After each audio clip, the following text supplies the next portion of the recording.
12장. 또 비유로 저에게 일러 가라사대 한 부자가 그 밭에 소출이 풍성하매 심중에 생각하여 가로되 내가 곡식 쌓아둘 것이 없으니 어찌할꼬 하고 또 가로되 내가 이렇게 하리라 내 곡간을 헐고 더 크게 짓고 내 모든 곡식과 물건을 거기 쌓아두리라. 또 내가 내 영혼에게 이르되 영혼아 여러 해 쓸 물건을 많이 쌓아두었으니 평안히 쉬고 먹고 마시고 즐거워하자 하리라 하되 하나님은 이르시되 어리석은 자여 오늘 밤에 네 영혼을 도로 찾으리니 그러면 네 예비한 것이 네 것이 되겠느냐 하셨으니 자기를 위하여 재물을 쌓아두고 하나님께 대하여 부요치 못한 자가 이와 같으니라.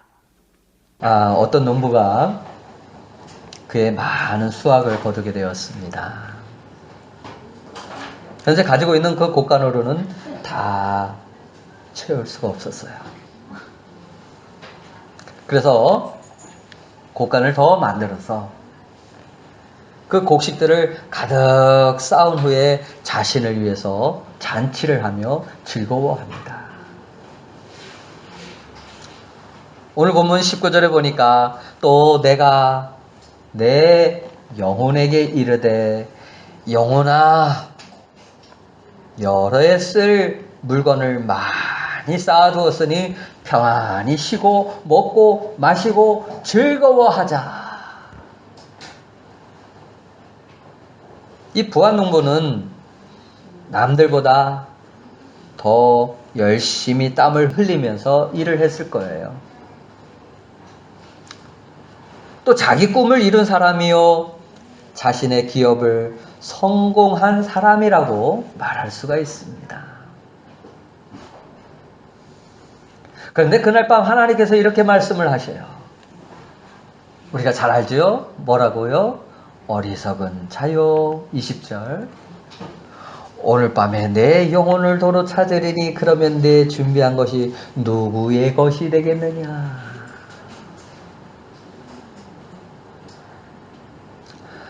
왜 하나님께서 이 부한 농부에게 이 성공한 농부에게 어리석은 자라고 말씀하시는 걸까요? 또 이와 비슷한 이야기가 구약 성경에도 있습니다. 다윗 시대에 나발이라고 하는 부한 사람이 있었어요. 다윗이 사울을 피해서 도망 다니고 있을 때 다윗이 나발의 목자들의 방패가 되면서 양 한 마리도 잃지 않고 많은 수확을 거두게 되었어요. 수확할 때가 돼서 이제 다윗은 나발에게 부하들을 보내서 그 소유물 중에서 일부를 좀 나눠 달라 이렇게 요청을 하죠. 그런데 나발은 그 다윗에 대한 그 요구를 거절하면서 도대체 다윗이 누구냐? 주인도 모르는 자에게 어찌 내 재산을 나눠주겠느냐? 제가 이렇게 좋게 표현을 했지만 개 취급을 했어요. 주인도 모르는 개다. 다윗을 향해서 주인에게 도망 나온 종이다 이렇게 모욕을 하는 거예요. 이 말을 들은 다윗은 노하면서 말합니다. 내가 나발을 죽이리라. 그리고 400명의 부하들과 함께 그 나발의 집으로 향하는 거예요.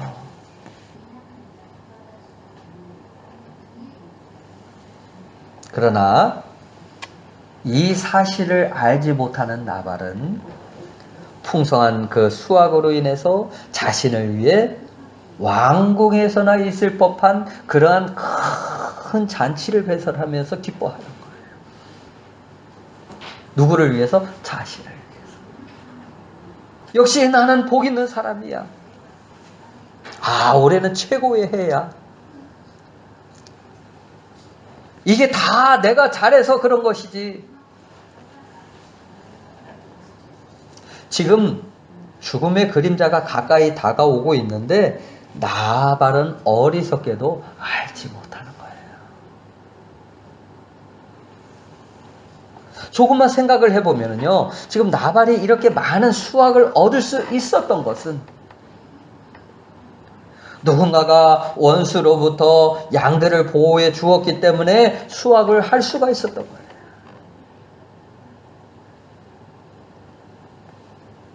다윗은 이 수확하기까지 하루도 아니고 수개월 동안 그 양들과 목자들을 위해서 방패막이가 되어주었어요.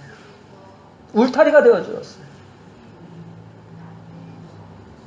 그래서 노략을 하거나 하나라도 손해가 되지 않도록 최선을 다해 나발에게 선을 베푼 거예요.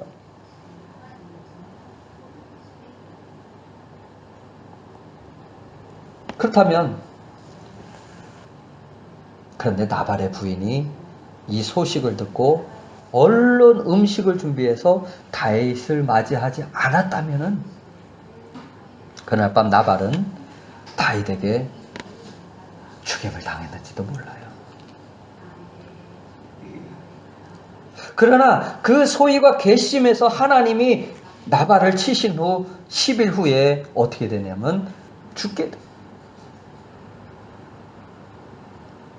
오늘도 사람들은 실제적으로 눈에 보이거나 혈신적으로 이렇게 피부에 느낄 수 있는 것을 기대해요. 하나님이 나와 함께 하시면 적어도 이 정도는 돼야지, 지금보다 더 나아야 되고 점점 더 풍성해져야 된다. 여러분도 그렇게 생각을 하십니까? 물론 맞는 말이기도 하는데, 근데 우리의 생각은 자꾸 물질적인 아니면은 어떤 소유에 대한 그런 것에 대해서 자꾸 생각을 해요. 우리의 실제적인 모습을 한번 생각해 보세요. 하나님이 보호해 주시지 않았다면 어떻게 되었을까요? 이 마귀는 굶주린 이리와 같이 우는 사자와 같이 삼킬 차를 찾아서 두루 돌아다니고 있는데, 주님의 보호하심이 없었다면 어떻게 되었을까요? 우리가 누리고 있는 것, 심지어 숨쉬는 그런 모든 것까지 모두가 주님의 은혜일 수밖에 없는데, 그럼에도 주님이 나를 언제 도와주셨습니까? 내가 괴로울 때, 아파할 때, 힘들어할 때 언제 주님이 나의 힘이 되어주셨는지 여러분 불평하시겠습니까? 아니면 주님, 저를 보호해 주셔서 감사합니다. 저와 함께 해주셔서 감사합니다. 제가 주님을 사랑합니다. 그 사랑과 감사의 마음을 가지는 것은 어쩌면 도젠데쇼? 당연한 거예요. 그리고 그 감사의 마음을 이웃과 나누는 것이 하나님의 은혜를 받은 자들의 모습입니다. 하지만 나발에게는 이러한 모습이 없었어요. 그의 삶은 부유했지만 참으로 그의 마음은 그러지 못했습니다. 그리고 누가복음에는 우리가 잘 알고 있는 부자와 누구예요? 나사로. 그 나사로에 대한 이야기를 소개하고 있습니다. 호화롭게 살던 부자와 가난하였던 나사로가 죽음을 당했을 때 그의 영혼은 음부, 즉 지옥이라는 곳에 이렇게 갔다고 성경은 표현하고 있어요. 반면에 나사로는 낙원, 즉 천국으로 인도함을 받았다고 표현을 하고 있습니다. 이 부자는 고통스러운 곳에서 부르짖으면서 그의 인생을 후회합니다. 왜 몰랐을까? 왜 사후의 세계가 있는 것을 몰랐을까? 그리고 자신의 형제들이 이곳에 오지 않도록 부르짖습니다. 기도합니다. 아버지여, 내 형제들만큼은 이곳에 오지 않게 하여 주십시오. 여러분, 천국과 지옥은 분명히 존재합니다. 여러분 믿으시지요? 우리는 이 말씀에서 한 가지 의문점을 발견할 수 있어요. 그것은 부자가 왜 지옥에 갔느냐? 여러분은 부자가 왜 지옥에 갔다고 생각을 하십니까? 하나님을 믿지 않아서요? 이 부자는요, 아브라함을 어떻게 되면 아버지라고 부르고 있어요. 즉 믿음의 조상 아브라함의 자손이에요. 이스라엘 백성이에요. 믿는 자였어요, 하나님을. 하지만 성경은 부자가 지옥에 간 사실에 대해서 이렇게 증거합니다. 야고보서 5장 5절에 이렇게 말합니다. 같이 보실까요? 시작. 너희가 땅에서 사치하고 연락하여 도살의 날에 너희 마음을 살찌게 하였도다.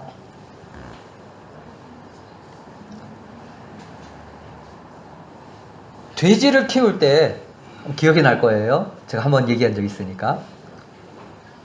주인은 할 수만 있으면 잘 먹여요. 많이 먹고 많이 먹고. 그런데 돼지는 가리지 않고 다 먹고 나서 또 달라고 해요. 그런데 정작 돼지를 살찌게 하는 것은 무엇을 위해서? 잡아먹기 위해서. 아니면 도살의 날을 위해서.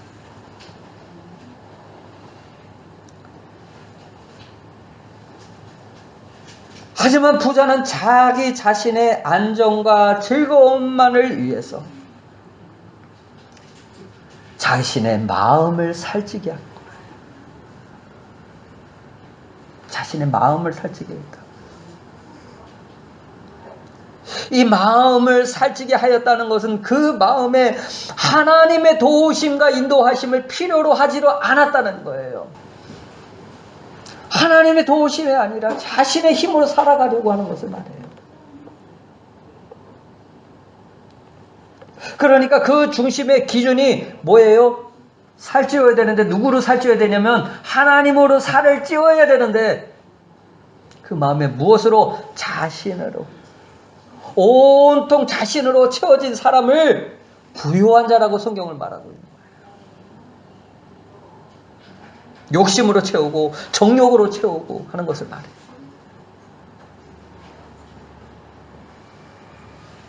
과연 우리의 마음은 무엇으로 채우고 있습니까? 계시록에 보면은 자신이 기준이 되고 중심이 되어 자신의 소견대로 살아가는 그런 교회가 있었습니다. 그 교회는 우리 성도들의 모습이기도 해요. 이 교회가 어떤 교회냐면 라오디아 교회, 라오디아. 계시록 3장 17절에 보니까 같이 보실까요? 내가 말하기를 나는 부자라 부요하여 부족한 것이 없다 하나 내 곤고한 것과 가련한 것과 가난한 것과 눈먼 것과 벌거벗은 것을 알지 못하는도다.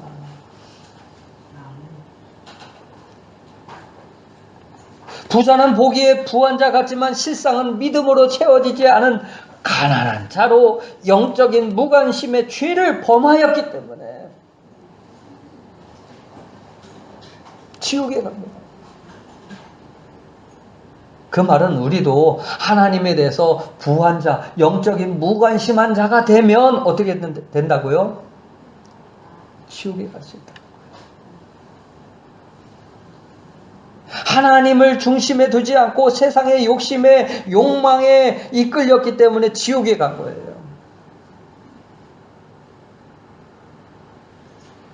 하나님께 대하여 믿음이 부여하지 못하고 예수님으로 부여하지 못하고 자신의 욕심을 위해 살아가는 인생이 바로 어리석은 자요. 어리석은 자요.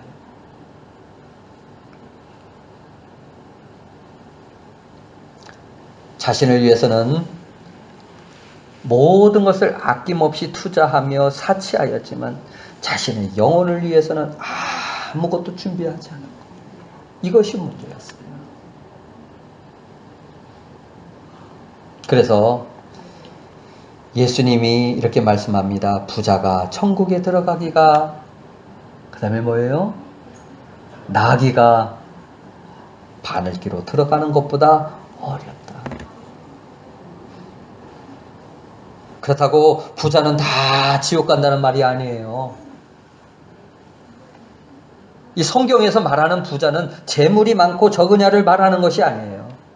이 부 자체, 그 자체는 악하거나 불의하다고 말하는 것이 아니에요.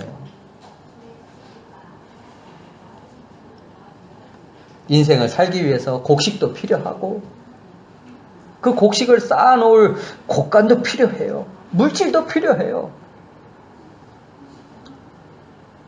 사업도 필요합니다. 이런 것을 성경은 결코 부인하지 않습니다. 그러나 저와 여러분의 삶의 목적이 부하게 살기 위해 열심히 돈을 버는 것이 목적일까요? 이것은 삶을 위한 수단이지 목적이 아니에요. 목적이 되어서는 안 돼요. 자녀들을 키우고 가정을 지키기 위해 평생을 일만 하다가 이 세상을 떠나는 날 예수를 모르고 지옥에 간다면 얼마나 허무하겠어요. 우리의 부함의 근거는 바로 믿음의 근거를 해야 돼요. 그러니까 내 모습이 믿음으로 부한 자가 되었느냐, 가난한 자가 되었느냐. 믿음의 가난한 자가 되면 문제가 되는 거예요.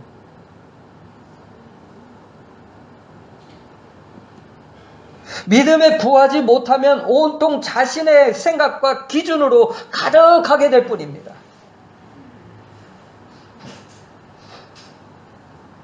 예수가 없는 삶이 될 수밖에 없어요. 이 모습을 성경은 열매 맺지 못한 쭉정이로 표현을 하고 있어요. 그의 삶은 온통 공허함으로 가득하게 될 뿐입니다.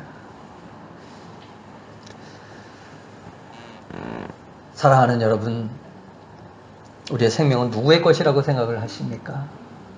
그러므로 본문은 이렇게 결론을 맺습니다. 21절 보니까 자기를 위하여 재물을 쌓아두고 하나님께 대하여 부요하지 못한 자가 이와 같으니라. 하나님께 대하여 부요하지 못한 자를 이와 같다는 말은 어리석은 자가 된다. 자기를 위해서 써야 마땅하다고 생각했던 사람들에게 예수님께서는 진정한 부요를 이렇게 말씀하셔요. 그 첫 번째가 하나님과의 관계에 있습니다. 어디에 있다고요? 하나님과의 관계, 나와의 관계.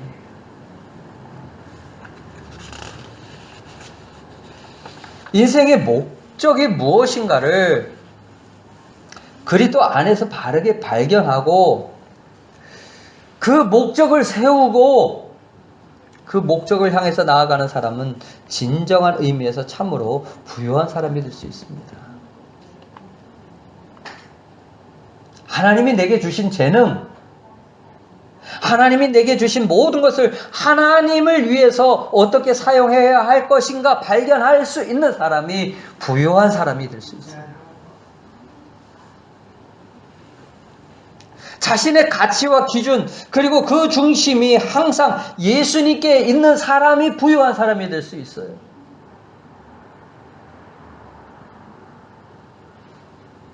하나님 때문에 웃을 수 있고, 하나님 때문에 힘이 들고 어렵지만 기뻐할 수 있고, 소망을 가질 수 있는 사람이 부유한 사람이에요. 그러나 나와 하나님과의 관계는 어떤가 우리는 생각하지 않을 수 없습니다. 아직도 예수님이 자신의 삶의 중심이 아니라 변두리에 모셔두고 살아간다면, 그런 삶이라면 우리 신앙의 모습을 다시 돌아봐야 돼요. 하나님 외에 다른 것을 섬긴다는 것은 곧 그것이 성경은 뭐라고 표현하냐면 죄악이다. 믿지 않는 것이 큰 죄다. 하나님과 관계가 단절되는 것이기 때문입니다. 여러분은 하나님과의 관계에 있어서 어떤 관계를 맺으며 살아가고 있습니까? 하나님의 백성으로서의 관계? 하나님과의 자녀로서의 관계?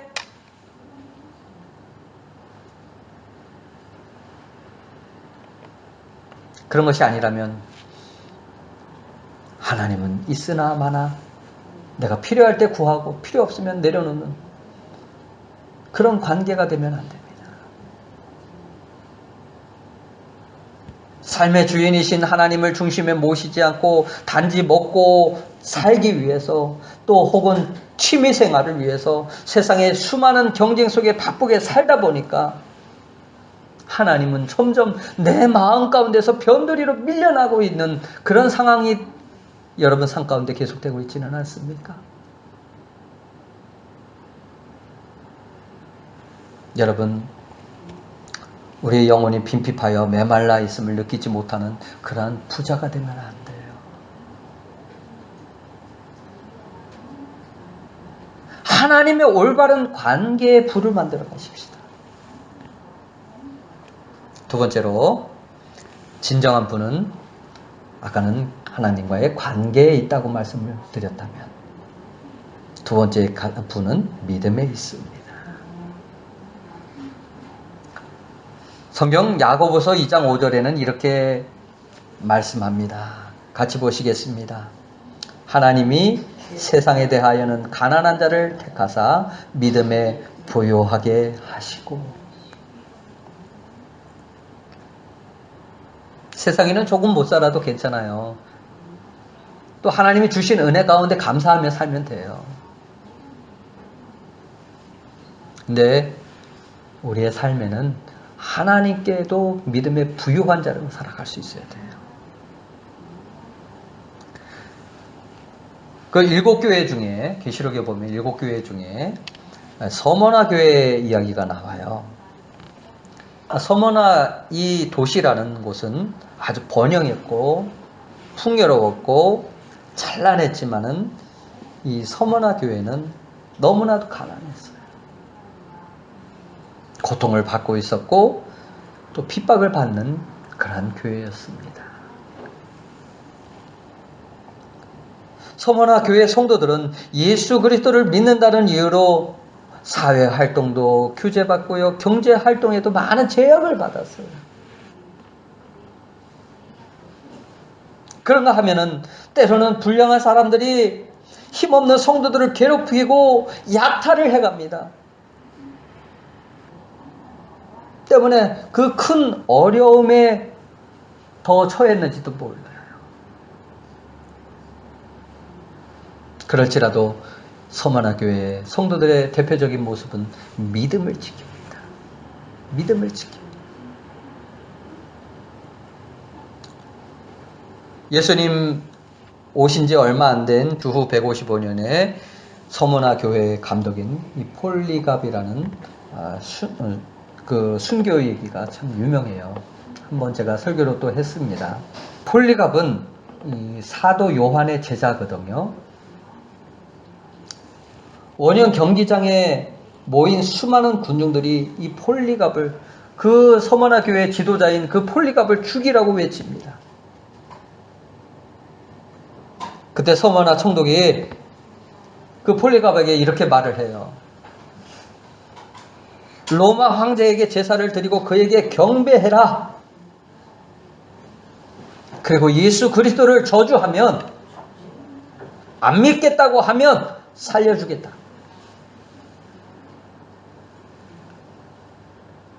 그때 폴리갑이 이렇게 말을 해요. 내가 86년간 그리스도를 섬겼는데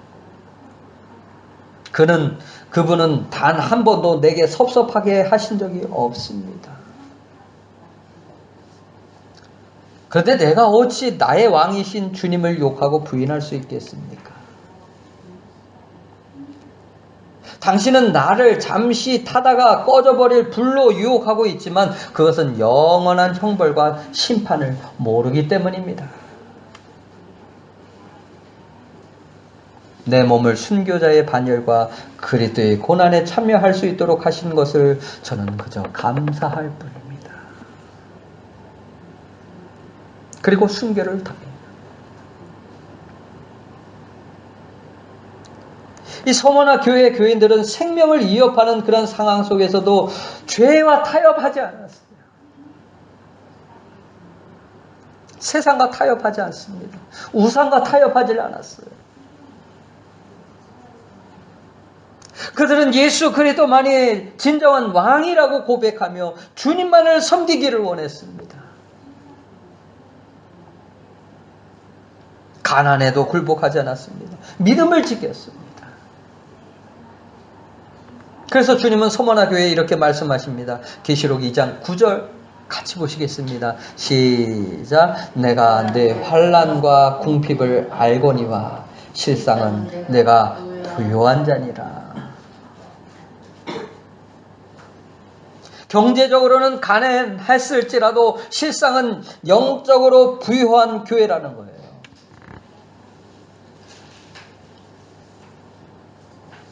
과연 우리에게도 믿음을 버리지 않고 믿음을 지킬 수 있는 마음이 있다면 그 어떤 어려움도 극복할 수 있고 실족하거나 낙심하지 않게 될 거예요. 예수님께 우리의 인생을 맡겨도 좋을 만큼 든든한 분으로 여기십니까? 예수님을 그런 분으로 여기십니까? 그렇다면 우리도 믿음에는 부유한 자의 길을 가고 있는 거예요. 그것을 날마다 채울 수 있어요. 오늘 우리 마음에 가득 채워진 것은 무엇입니까? 예수님께서 이렇게 권고합니다. 계시록 3장 18절 내가 너를 권고하노니 내게서 불로 연단한 금을 사서 부유하게 하고. 여기서 불로 연단한 금은 정금과 같은 믿음을 말해요. 오늘도 이러한 신앙의 사람, 즉 믿음의 부유한 자를 하나님은 찾고 있습니다. 지금은 부족하지만 나의 생활 가운데에 그리스도로 채우고 조금씩 그리스도인으로 바꾸어 간다면 틀림없이 예수로 채워진 부유한 자로 여러분도 부유한 자가 될 수가 있습니다. 그리고 신앙의 부유한 자가 많은 사람들을 부유하게 할 수가 있어요. 고린도후서 6장 10절 함께 같이 보시겠습니다. 시작. 근심하는 자 같으나 항상 기뻐하고 가난한 자 같으나 많은 사람을 부유하게 하고 아무것도 없는 자 같으나 모든 것을 가진 자로다. 이 희망교회는 많은 사람에게 믿음으로 부하게 하기 위해서 세워주신 줄 믿습니다. 저와 여러분이 이 일을 감당할 수 있어야 돼요. 그것은 우리의 희망 대신 예수님을 소유하는 거예요. 그래서 우리가 외치잖아요. 예배 시간에 희망을 가지고 희망을 주는 교회가 됩시다. 혹은 희망을 주는 교회입니다. 외치잖아요.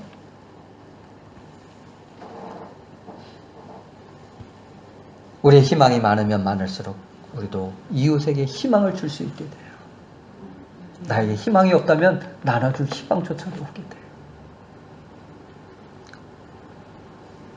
우리에게 세상에 대한 지식을 쌓기 위한 노력도 필요합니다. 물질을 풍성하게 소유하기에 열심히 땀 흘리는 것도 필요해요. 그런데 우리의 삶과 중심의 인생의 주인이요, 우리의 삶과 모든 것을 주장하시는 하나님을 위해서 얼마나 믿음으로 우리는 채우고 있습니까? 심판날에 하나님이 보시는 기준은 알곡과 쭉정이라는 사실이에요. 알곡은 무엇입니까? 교회만 잘 나오면 알곡이 되는 게 아니에요. 예수로 채워지고 어디에? 내 마음에 예수로 부해지고 예수로 열매 맺는 자들을 말할 수 있습니다. 그러나 쭉정이는 그렇지 못해요. 형식과 모양만 있을 뿐이에요.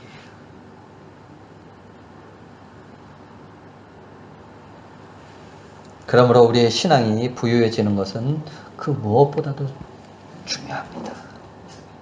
내 마음의 믿음으로 부하게 하느냐, 자신의 기준과 가치로 부여하게 하느냐. 우리의 신앙의 목표를 정확하게 하지 않으면 안 돼요. 사랑하는 여러분, 이제 우리의 마음을 주님께 향하도록 더욱 주님을 인식할 수 있도록 우리의 마음을 새롭게 할 수 있기를 바랍니다. 예수님의 말씀과 예수님의 마음을 내 마음에 가득 채워보십시다. 예수님 오실 때 한다고요? 늦습니다. 우리의 삶과 중심에도 예수로 채워질 수 있기를 바랍니다. 예수의 마음을 품을 수 있기를 바랍니다. 그러기 위해서 말씀도 가까이 하고 우리 삶 속에 좀 기도도 경건한 삶을 살기 위해 힘쓰고, 제가 제일 안타까운 거는 자신을 위한 그 믿음을 위해서 채우려고 하지 않아요.